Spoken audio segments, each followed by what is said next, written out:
तो सीमा हैदर कैसे नहीं हो सकती है? आप उसको डिपोर्ट क्यों नहीं करते हो? उसको जेल में क्यों नहीं डाले? उस पर जांच क्यों नहीं बैठाई गई? उसको क्यों छोड़ दिया गया? इसलिए कोई मुसलमान है और एक हिंदू सचिन से शादी कर लिए। ये हमारा देश है। पूजा पाठ अरे कोई पूजा पाठ करे, नमाज पढ़ ले। ये बताइए कि अगर कोई मुसलमान आता है और आने के बाद नमाज पढ़ने लगे, क्या मैं उसे छोड़ दूंगा? हमारे देश पे कोई अटैक करेगा मुस्लिम तक कोई बन के? पहले हमारा देश है, पहले हमारा कंट्री है, पहले हमारा स्वाभिमान है, पहले हमारे लोग हैं।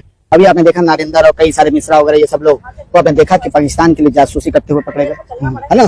कई जगह पकड़े गए ना उसमें। और कौन पकड़ा? अपने इंडियन आर्मी और रॉ ने और आईबी ने पकड़ी उसको, और अभी उनसे पूछताछ करी। अभी बताओ कि हम एक जो है हिंदुस्तान में है और हिंदू बिरादरी से कोई लोग पकड़ा जा रहा है और वो पाकिस्तान की जासूसी करते हुए पकड़ा जा रहा है। तो आप ये सोचो कि सीमा हैदर मुस्लिम है, पाकिस्तान से आई हुई है और पाकिस्तान हमारा दुश्मन है, सदियों से दुश्मन है। इसका रिकॉर्ड रहा कि पाकिस्तान हमेशा अपने जासूस को किसी न किसी रूप में भेजा है। यहाँ तक वो हिंदू वहाँ के जो हैं उनको यहाँ पे डंप किया है डिफरेंट रूप में, और आप हम उनको एक्सेप्ट कर लिया है। बाद में पता चला उन्होंने कांड करा के निकल गए। तो सीमा हैदर पर हम कैसे विश्वास कर सकते हैं? वो 3-3, 4-4 बच्चों के साथ नेपाल आती है विदाउट वीजा का, विदाउट कोई प्रूफ का, विदाउट जो है परमिशन का, वो हिंदुस्तान में आती है और एक सचिन नाम का लड़के के साथ जो है, एक चुंबक के साथ जो है जाकर शादी रचा लेती है। अब देखिए वो सीमा हैदर वहां से आती है, पाकिस्तान से आती है, दुबई जाती है, कहां से आती है, इतना पैसा जमा करके वो एक बहाना करती है कि हम घर बेचे, क्या बेचे। आती है तो एक पढ़े लिखे के साथ नहीं जाती है, एक कोई बड़े प्रोफेशनल के साथ नहीं जाती है। जब कोई प्रोफेशनल है वो सब कुछ जानती है आईटी ओटी चलाने के लिए, वो किसके साथ जाती है? एक ऐसे कम पढ़ा लिखा, एक कम बुद्धि वाला, बुद्धिहीन आदमी के पास, एक गरीब तबके के पास, और उसके बाद जाती है और कहती है, उससे अपना टाई अप करती है, करने के बाद से चुमुक करके और उसको जो है अपना पति मान लेती है। अब आप सोचो, और इसमें हमारी पूरी मीडिया उसके साथ है, इसलिए कि मुसलमान है, मुसलमान सारे। अरे बाबा तुम्हारे देश में आ गई है एक टेररिस्ट कंट्री का और टेररिस्ट बन के आई है, और कल पता चले वो क्या क्या जासूसी करके, क्या पता सचिन से ही करा दे, सचिन के घर वालों से करा दे, या किसी पड़ोसी से दोस्ती करके करा दे, किसी मीडिया मैन को अपना बनाए करा दे। अब फिर आप क्या कर सकते हो सकता है कि इस पुलवामा में जो है उसका भी हाथ हो, तो आप उस पर कैसे विश्वास कर सकते हो? तो आप सोच सकते हो कि इस देश की जो आईबी और बाकी रॉ है, जितनी इंटेलिजेंस है, कितनी जो है लो ग्रेड पे आ चुकी है। यहाँ के जो गृह मंत्री कितने लो पे आ चुका है, यहाँ के बाकी लोग कितने, यानी धर्म के नाम पे आप किसी को भी एंट्री करा के आप अपने देश पे ब्लास्ट करा सकते हो, अब देश को बर्बाद कर सकते हैं। औरंगजेब जी देखिए, ऐसे हम हिंदू मुसलमान चर्चा के खिलाफ है। हालांकि आप बोल रहे थे चलो पाकिस्तान को आप एक लाइन खींचने की कोशिश कर रहे थे कि जैसे वो पाकिस्तान से आई है, ठीक है, लेकिन हम इसको एक व्यक्ति के तौर पे देखें, क्योंकि आतंक का कोई मजहब तो होता नहीं। मान लीजिए, है ना, हम इसी तरह चर्चा करते हैं हमेशा, हमको इसको कभी हिंदू मुसलमान की तरह नहीं देखे। तो मैं ये कह रहा हूँ कि आखिर भारत में जो कानून तो होगा ना इसके लिए, कि ऐसे लोग, मान लीजिए आज सीमा है, कल को कोई और आ सकता है, कोई दूसरे धर्म का भी आ सकता है उस तरह से, तो उसके लिए देश का कानून क्या कहता है, उसके लिए क्या होना चाहिए, क्या करना है? आप जानते हैं सिक्योरिटी, आपने पढ़ा होगा सेकंड वर्ल्ड वॉर में जर्मनी में पेरिस के एक जो है खुफिया जर्मन में जाती है, वहां पे रेडियो प्रसारण में अपने आप को वो जाकर उसमें एक्टिव होती है, वर्क करना स्टार्ट करती है, और पूरे उनके ब्यूरो को उठाकर पेरिस में भेजती है, जिसके कारण क्या होता है, जर्मनी की हार होती है। सेम हिंदुस्तान में एक पाकिस्तानी एक महिला आती है और 10-15 साल तक यहाँ रहती है, घर बनाती है, सब कुछ बनाती है, बाद में पता चला है वो जो है पाकिस्तान के खुफिया से है।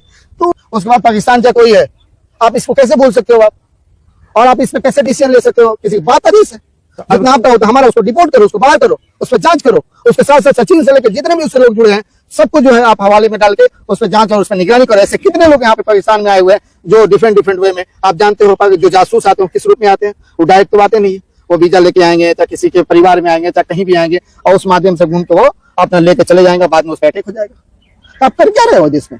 उसको रिपोर्ट होनी चाहिए, कार्रवाई होनी चाहिए, रिपोर्ट होनी चाहिए, एकदम होनी चाहिए। उसका परिवार हो गया, परिवार हो गया, कौन परिवार हो गया भाई? हमारे भैया, उसका पति हो बाढ़ में, पता चला हमसे कोई आए और मैं औरंगजेब कोई हमसे मुखातिब होकर वहां से पाकिस्तान से हमसे शादी कर ले, पता चला वो टेररिस्ट है, मैं उसको अपने बीवी बना लिया, 5-7 साल के बाद पता चला हमारे देश में कहीं जाकर ब्लास्ट कर दे, क्या उसको मैं मान लूंगा? जांच होनी चाहिए। क्या सरकार मान जाएगी कि नहीं औरंगजेब साहब बहुत बड़े हैं, निशिकांत दुबे जैसा है, उससे कोई पाकिस्तानी आए महिला, वो तो उस लायक है भी, और वो अपने आप को उसके साथ घूमना स्टार्ट कर दे, ब्याह कर ले, चाहे कुछ कर ले, कलमा पढ़ रहा है आजकल, क्या पता उसको देख कर कलमा पढ़ ले। कर रहे थे कि जैसे वो पाकिस्तान से आई है, ठीक है, लेकिन हम इसको एक व्यक्ति के तौर पे देखें, क्योंकि आतंक का कोई मजहब तो होता नहीं। मान लीजिए, है ना, हम इसी तरह चर्चा करते हैं हमेशा, हमको इसको कभी हिंदू मुसलमान की तरह नहीं देखे। तो मैं ये कह रहा हूँ कि आखिर भारत में जो कानून तो होगा ना इसके लिए, कि ऐसे लोग, मान लीजिए आज सीमा है, कल को कोई और आ सकता है, कोई दूसरे धर्म का भी आ सकता है उस तरह से, तो उसके लिए देश का कानून क्या कहता है, उसके लिए क्या होना चाहिए, क्या करना है? आप जानते हैं सिक्योरिटी, आपने पढ़ा होगा सेकंड वर्ल्ड वॉर में जर्मनी में पेरिस के एक जो है खुफिया जर्मन में जाती है, वहां पे रेडियो प्रसारण में अपने आप को वो जाकर उसमें एक्टिव होती है, वर्क करना स्टार्ट करती है, और पूरे उनके ब्यूरो को उठाकर पेरिस में भेजती है, जिसके कारण क्या होता है, जर्मनी की हार होती है।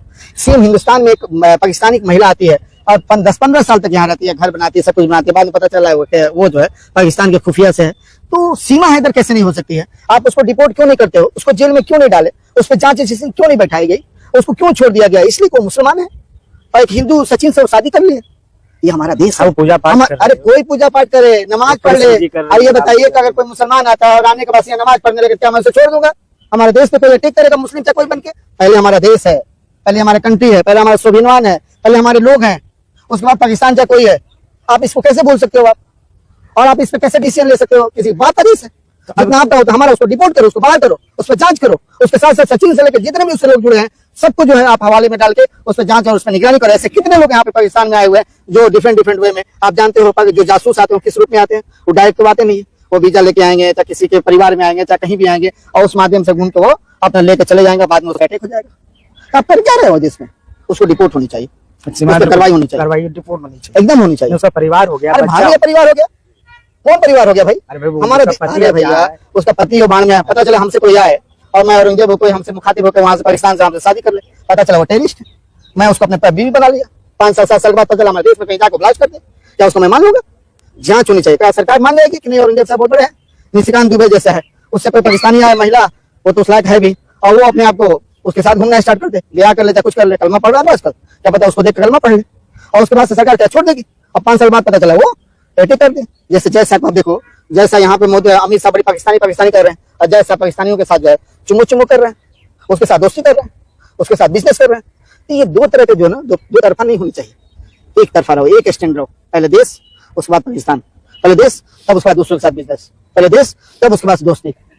तो ये ही करोगे ना। तो ये थे सुप्रीम कोर्ट के वकील औरंगजेब खान जी, जिनके साथ उन्होंने साफ साफ कहा कि चाहे कुछ भी हो, कोई भी हो, कोई किसी भी धर्म का हो, किसी भी मजहब का हो, लेकिन सब पर नियम जो देश का कानून है वो एक तरह से लागू होना चाहिए। अगर कोई बाहर से अवैध रूप से आया है, क्योंकि सीमा हैदर का केस एक अवैध रूप से एंट्री का है, तो उसको जो है डिपोर्ट करना चाहिए। तो अब ये जिस तरह से भारत सरकार ने फरमान जारी किया है, जो 3-4 कड़े फैसले, जिसको कहा जा रहा है कि जो इससे बहुत पाकिस्तान जो घुटनों के बल आ जाएगा, अब देखने वाली बात होगी कि अब सरकार सीमा हैदर के मामले में क्या फैसला ले। तो फिलहाल इस वीडियो में इतना ही। आप ऐसे ही चैनल को लाइक शेयर। तो सीमा हैदर कैसे नहीं हो सकती है? आप उसको डिपोर्ट क्यों नहीं करते हो? उसको जेल में क्यों नहीं डाले? उस पर जांच एजेंसी क्यों नहीं बैठाई गई? उसको क्यों छोड़ दिया गया? इसलिए वो मुसलमान है और एक हिंदू सचिन से शादी कर लिए। ये हमारा देश है। पूजा पाठ अरे कोई पूजा पाठ करे, नमाज पढ़ ले। और ये बताइए कि अगर कोई मुसलमान आता है और आने के बाद यहाँ नमाज पढ़ने लगे, क्या मैं उसे छोड़ दूंगा? हमारे देश पे कोई अटैक करेगा मुस्लिम चाहे कोई बन के? पहले हमारा देश है, पहले हमारा कंट्री है, पहले हमारा स्वाभिमान है, पहले हमारे लोग हैं। अभी आपने देखा नारिंदर और कई सारे मिश्रा वगैरह ये सब लोग, तो आपने देखा कि पाकिस्तान के लिए जासूसी करते हुए पकड़े गए, है ना? कई जगह पकड़े गए ना उसमें। और कौन पकड़ा? अपने इंडियन आर्मी और रॉ ने और आईबी ने पकड़ी उसको, और अभी उनसे पूछताछ करी। अभी बताओ कि हम एक जो है हिंदुस्तान में है और हिंदू बिरादरी से कोई लोग पकड़ा जा रहा है और वो पाकिस्तान की जासूसी करते हुए